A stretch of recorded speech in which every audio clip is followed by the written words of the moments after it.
Bienvenue chez nous, le projet c'était d'accueillir à la maison. Partant de rien, on s'est formé, on a construit une équipe, on a construit un restaurant et des chambres d'hôtes. Une belle réussite.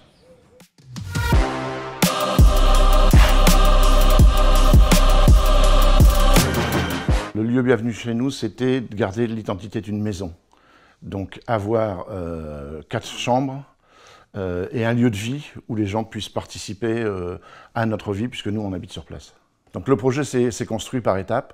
On a d'abord ouvert avec 4 chambres et un restaurant d'une capacité d'à peu près 60 couverts sur les 4 pièces. On a gardé un salon, une salle à manger, une cuisine et un boudoir, ce qui étaient les pièces de la maison initiale quand on a acheté.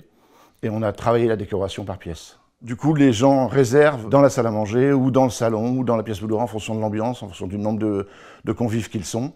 Et ils choisissent leur ambiance et entre guillemets leur intimité, puisque ça reste une maison. Pour les chambres, on a créé à l'extérieur de notre maison des gîtes où on peut recevoir des groupes de 8 à 10 personnes en fonction des besoins.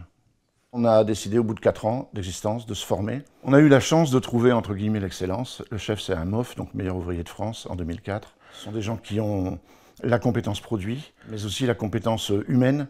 Ils savent former, ils ont eu des formations et ils savent retranscrire leur savoir. Et donc ça pour nous c'était important. On a travaillé longtemps avec des cartes annuelles ou semestrielles.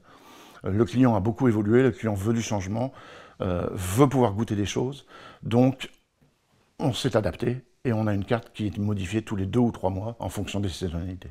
Quand on a fini notre formation tous les 3 mois, on a un shooting qui va nous construire l'identité visuelle des 3 mois de la carte. On peut être créateur d'entreprise sur un métier qu'on ne connaissait pas.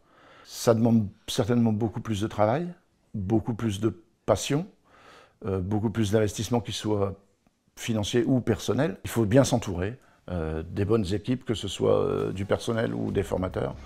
Et je pense qu'on peut réussir, oui.